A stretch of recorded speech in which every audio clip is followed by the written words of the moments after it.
आंबोली सिंधुदुर्ग जिल्ह्यातील एक सुंदर हिल स्टेशन आहे. पावसाळ्यात तिथे खूप धुके, थंड हवा आणि हिरवळ पाहायला मिळते. आंबोली येथील घाट, धबधबे खूपच प्रसिद्ध आहेत आणि आज आपण तेच एक्सप्लोअर करणार आहोत. इथल्या पावसाळ्यात निसर्गाचा अनुभव घेणार आहोत.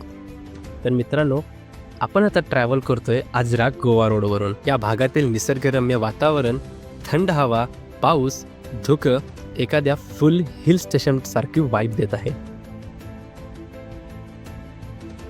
पाऊस, धुके याचा आनंद घेत आपण पोहोचलेलो आहोत आपल्या फर्स्ट डेस्टिनेशनला, म्हणजेच आंबोली वॉटरफॉल. इथे येता क्षणी आपल्या कानावरती आवाज पडतो तो म्हणजेच वॉटरफॉलचा.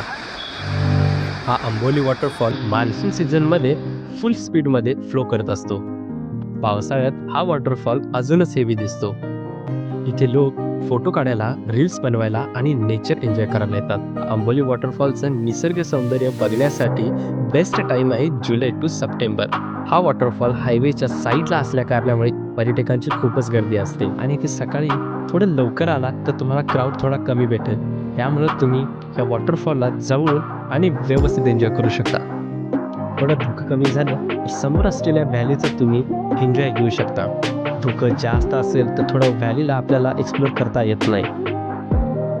तर मित्रांनो, क्राऊड नसल्यामुळे आंबोली वॉटरफॉल मी चांगल्या पद्धतीने एक्सप्लोर केलं आणि माझा इथला एक्सपिरियन्स हा ऑसम होता. तर आता वेळ न घालवता आपण बोलतोय आपल्या पुढच्या डेस्टिनेशन.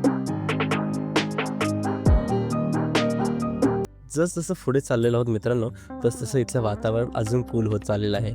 हे ढग, हे फॉग अगदी आपल्या जवळून चालल्यासारखे वाटत आहेत.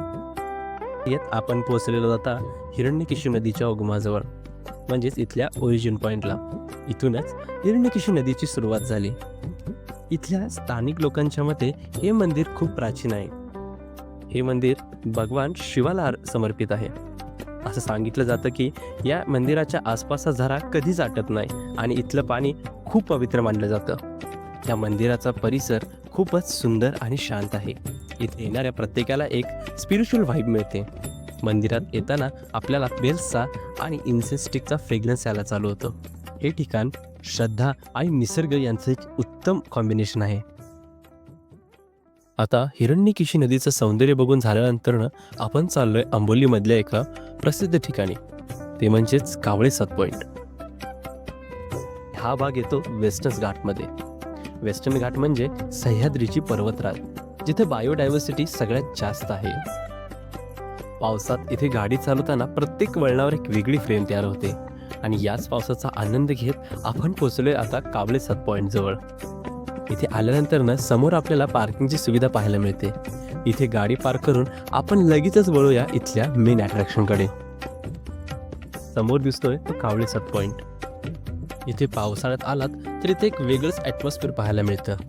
कधी ढग जास्त दाट होतात आणि कधी अचानक काही सेकंदासाठी ओपन होतं आणि त्या काही सेकंदात आपल्याला पाहायला मिळतं त्या खोल दरीचं सौंदर्य. कावळे सात पॉईंट हा आंबोली घाटामधील एक महत्त्वाचा व्ह्यू पॉईंट आहे. इथून क्लिअर दिवसामध्ये तुम्हाला कोकणचा बाग पाहायला मिळतो.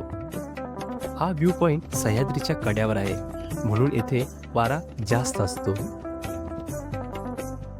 हा पावसाचा आवाज, वाऱ्याचा जोर आणि झाडांच्या पानावर पडणारं पावसाचं पाणी, हा साऊंडस्केप इतका परफेक्ट आहे की हा स्वतः एक सिनेमॅटिक बॅकग्राऊंड बनतो. आंबोली परिसर बायोडायव्हर्सिटीसाठी खूपच फेमस आहे. मित्रांनो, आंबोलीचा हा सुंदर प्रवास आता इथे संपतो. पावसामुळे व्ह्यू थोडा मिस झाला, पण या ठिकाणची फिलिंग खूपच हेवी होती. आंबोलीची हवा, हिरव्या डोंगराची वाईब आणि तो रेन साऊंड खरंच मन शांत करून जातो. आणि हा आजचा व्लॉग तुम्हाला आवडला असेल तर लाईक करा. कमेंटमध्ये आंबोली कशी वाटली हे नक्की सांगा. आणि अशा नवीन ट्रॅव्हल ब्लॉगचे व्हिडिओ पाहण्यासाठी चॅनलला सबस्क्राईब मात्र करा. तर भेटू अशाच एका पुढच्या व्लॉगमध्ये. तोपर्यंत धन्यवाद.